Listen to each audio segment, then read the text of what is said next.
coalition of the opposition considered Russian-American initiative an international conference on Syria correct and the step on the way out of the crisis in Syria.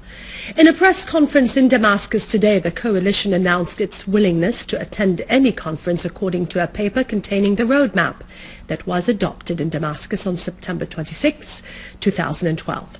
The coalition stressed the importance of concentrating and continuing efforts to hold a meeting among the parties of internal opposition as a necessary step to contribute to laying down the basis of the coming steps to get out of the crisis and to achieve comprehensive and radical democratic change. The coalition considered it very necessary to hold a comprehensive conference of national dialogue in Syria. Such a step would be necessary to set up a course different from the greedy ambitions of America and its tools in the region, particularly the regimes of Turkey, the Gulf, and the extremist mercenary forces. The member of the coalition, Tariq al-Ahmed of the Syrian National Social Party, said invitations have not been sent to all the opposition parties inside and outside Syria.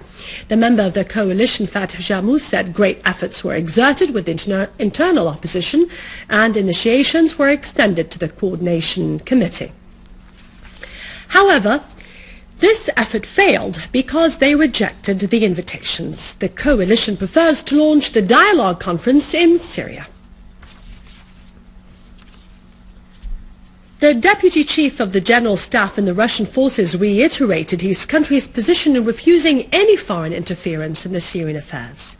He also said that Russia will adhere to not intervening in the internal Syrian affairs, indicating that the Russian Defense Ministry fully supports the Russian President Putin as the Commander-in-Chief of the Army Forces, while he declared his position repeatedly in refusing any foreign intervention or using power for solving the crisis there, adding that Russia explained to NATO its aim behind developing and establishing the Russian warships in the Mediterranean, emphasizing that the Russian fleet operation is working on new mechanisms in the hands of the Russian leadership in order to ensure security in the region.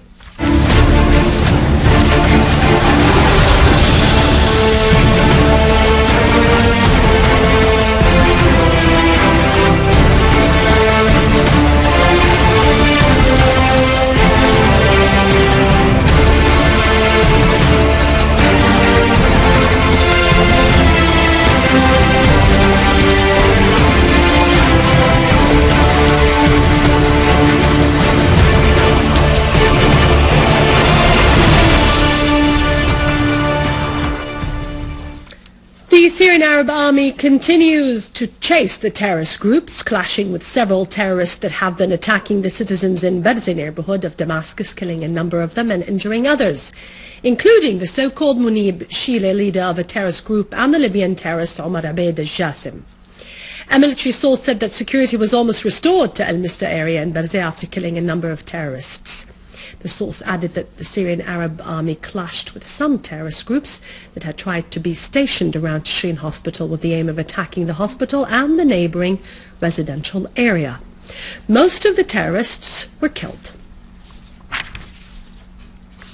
Two terrorists exploded two booby-trapped cars today near the blanket factory on Al-Mashrafa Homs Road and at the sheep market on Homs Salamiya Road, which led to the martyrdom and the injury of several citizens. A source in the governorate told Sana reports that the two terrorists' explosions led to the martyrdom of 4 citizens and the injury of 13 others, as well as huge material damages in both locations.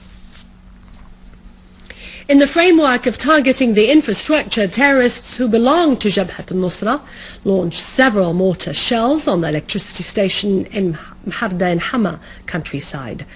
A military source said that the terrorist violation causes a fire in the station and the firefighters extinguished the fire. The same source added that the Syrian Arab Army unit eliminated a number of Jabhat al-Nusra terrorists in Halfaya town in northern Hama countryside as they destroyed a missile launcher and heavy machine guns they used in targeting the services institutions. The source pointed out that terrorists' attempts to explode tens of explosives that were planted on the road, and they led to Al-Halqi town, and they were foiled.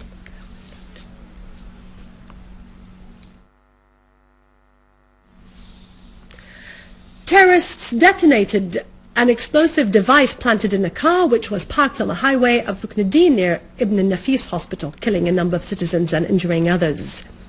TV News correspondents said that 7 citizens were killed and 7 others injured, some of them critically, as a result of the blast. The explosion inflicted heavy damage in the surrounding residential buildings and in several cars that were parked nearby.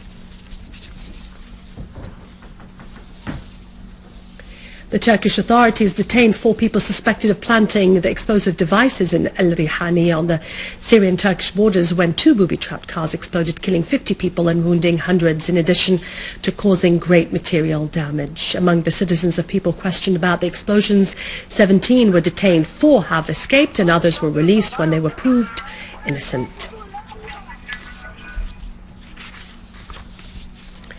And that concludes the news bulletin for today. It's over to our economic news with Vani. For more information, you can join our website on syriaonline.sy. God bless you and long live Syria.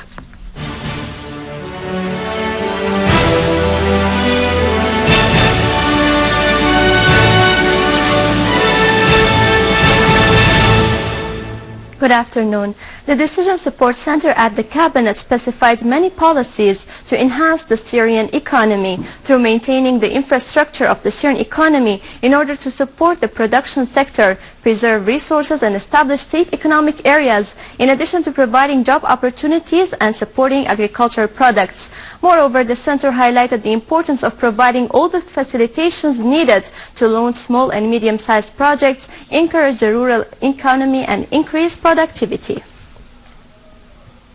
The Damascus Securities Exchange recorded 1,005.51 points. By this, the index would be 400 points less than the level it recorded 2 years ago, which was 1,393 points. On the other hand, the dealings were up by 41% compared to the previous week, recording 639,000 shares with a value of 74.8 million Syrian pounds, which is 60% up from the previous week's dealings.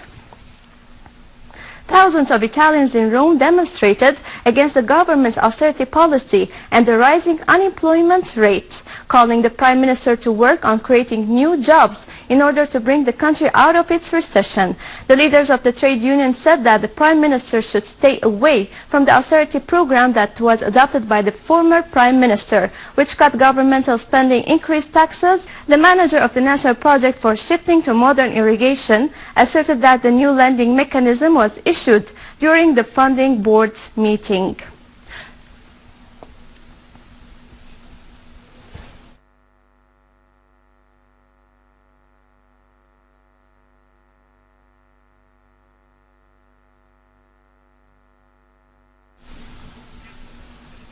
To implement the decisions of granting and allocating the specified sums of money to the farmers. Moreover, he indicated that the banking and real estate guarantees have been raised from 1 million Syrian pounds to 1.5 million Syrian pounds. The Jewelers Assembly set the price of the 21-carat gold at 5,650 Syrian pounds per gram, while the Rashadi golden coin was set at 41,100 Syrian pounds and the English coin at 46,000 Syrian pounds.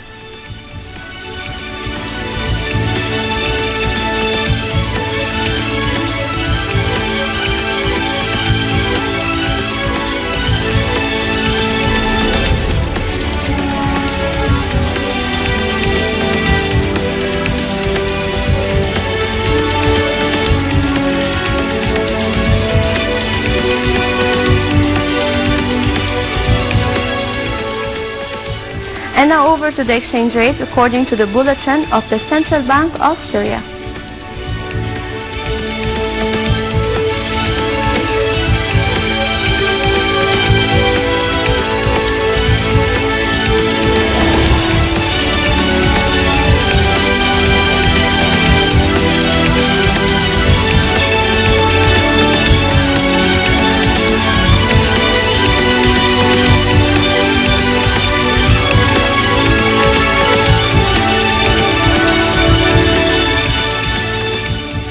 With this we conclude our news. Thank you for watching and goodbye.